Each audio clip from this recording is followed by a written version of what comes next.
బుజ్జిబాతు కప్పల అందమైన స్నేహం. ఒక నదిలో ఒక కప్ప ఉండేది. దానికి ఒక బుజ్జిబాతుతో స్నేహం ఏర్పడింది.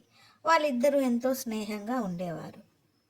కప్ప చిన్న ఆకతాయితనం చేస్తుండేది అప్పుడప్పుడు.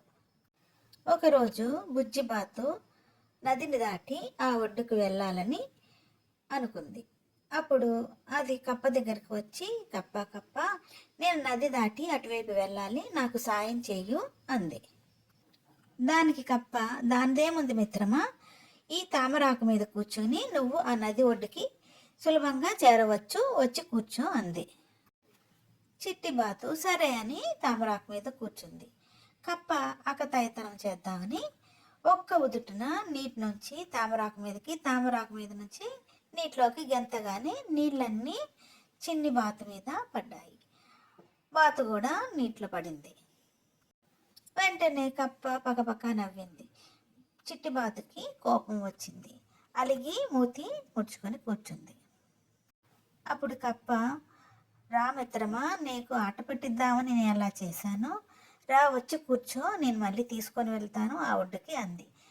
అయితే బాతు మాట వినలేదు. రా మిత్రమా, నీకు ఈ పెద్ద ఆకు మీద నది ఒడ్డుకి నేనే తీసుకొని వెళ్తాను స్వయంగా, రా అని నచ్చజెప్పింది బాతుకి. బాతు సరే అని మౌనంగా వచ్చి కూర్చుంది తామరాకు మీద. కప్ప మెల్లగా నిదానంగా బాతుని నది ఒడ్డుకి చేర్చింది. కప్ప చిట్టి బాతుతో అంది, నేస్తమా నన్ను క్షమించు, నీకు నేను సరదాగా ఆట పట్టించాను తప్ప మరే ఉద్దేశం లేదు మిత్రమా అని బాతుని కప్ప గట్టిగా వాటేసుకొని క్షమాపణలు అడిగింది. చిట్టి బాతు కూడా పక్కపక్క నవ్వి సరేలే మిత్రమా అని నవ్వేసింది. Thank you for watching. Please do like, share and subscribe my channel.